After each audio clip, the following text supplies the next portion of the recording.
This is the story of my family and how they came to be in Australia.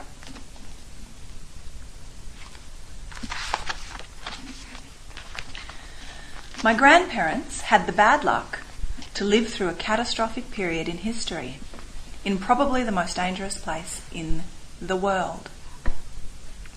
Poland was jammed between two violent superpowers at war, fascist Germany and communist Russia. My grandmother, Rita Strawitz, was born in Chomsk, Poland, one of the many shtetls or small towns where Jews had lived for centuries, with a rich tradition of learning and religion.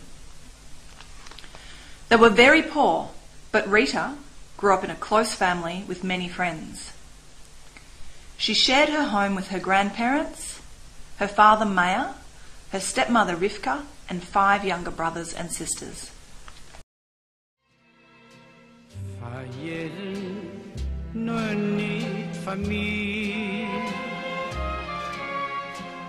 Mazel, du bringst jede Frieden. Verwunsch versäumst du mein Tier. As a teenager, Rita's ambition led her to get a job in nearby Pinsk. In 1942, Germany invaded Poland and Rita fled into Russia, ending up in Uzbekistan. She survived starvation and malaria, eventually meeting her husband Joseph.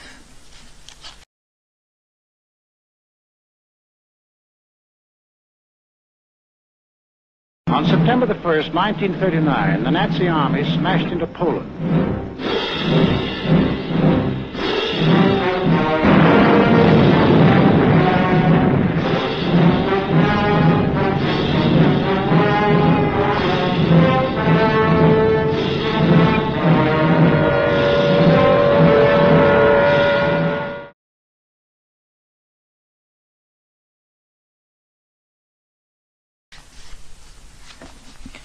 My grandfather, Joseph Eidelson, lived near Warsaw, the capital city of Poland.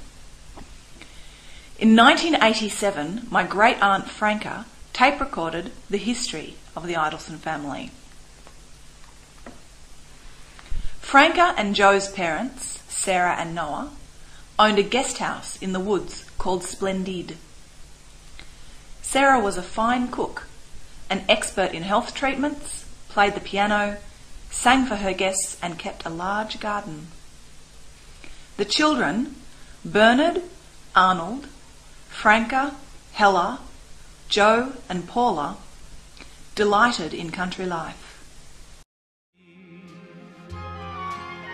Wenn es kommt an die Nacht, bleib ich sitzen und tracht, noch a Duck, die Scheune. When World War I broke out, Russian troops seized the house and the family were evicted. For many years they struggled to survive. Prosperity finally came. Joe married his first wife, Tosha. He started one of Poland's first radio businesses with his brother Bernard. However, in 1941, the German army invaded. Most Jews of Warsaw were imprisoned in Warsaw. Joe was arrested by the Russians and sent as a prisoner to frozen Siberia to build railways. Eventually he made his way to Uzbekistan, where he met Rita. After the war, Joe learned that most of the Jews of Warsaw had died in the ghetto uprising or had been murdered in the Treblinka concentration camp. Rita discovered that on the 2nd of August 1942, the 1,300 Jewish inhabitants of her hometown had been rounded up by Nazi troops and machine-gunned into large pits which remain in the village today. Rita's entire family and almost all her friends had perished. Fortunately, Joe's older sister Franca had survived and made her way to America. Bernard, his older brother, was in Australia. He sent tickets. In 1949, Joe and Rita made a long trip on a ship, the Ville d'Amiens, via Panama, and Tahiti. After their immense period of suffering, it was like a holiday.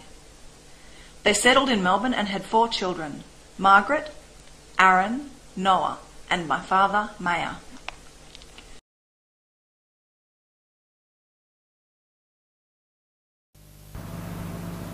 Yeah. Okay, go ahead then.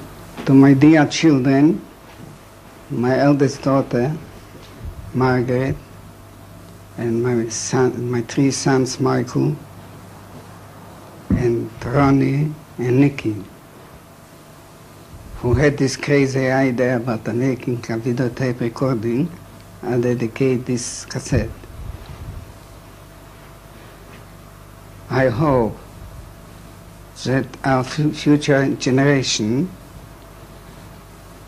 my grandchildren and my great-grandchildren,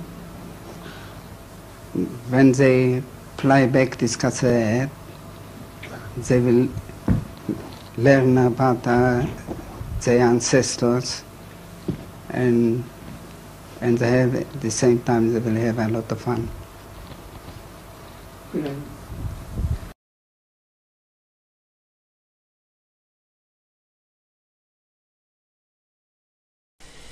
In later years, Rita's partner was Stefan Goldfarb. Like Joe, he and his family were deported as prisoners by the Russians to Siberia. However, as a teenager, Stefan became an expert tank driver. Promoted to colonel, he destroyed 18 German tanks and won Russia's highest military awards, which he wore to many Anzac parades. That my grandparents survived where so many others perished is a tribute to their incredible courage, tenacity, and resourcefulness. They were legendary survivors and gave us a free country, Australia, as a birthright.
We're from Tigerland, a fighting fury, we're from Tigerland.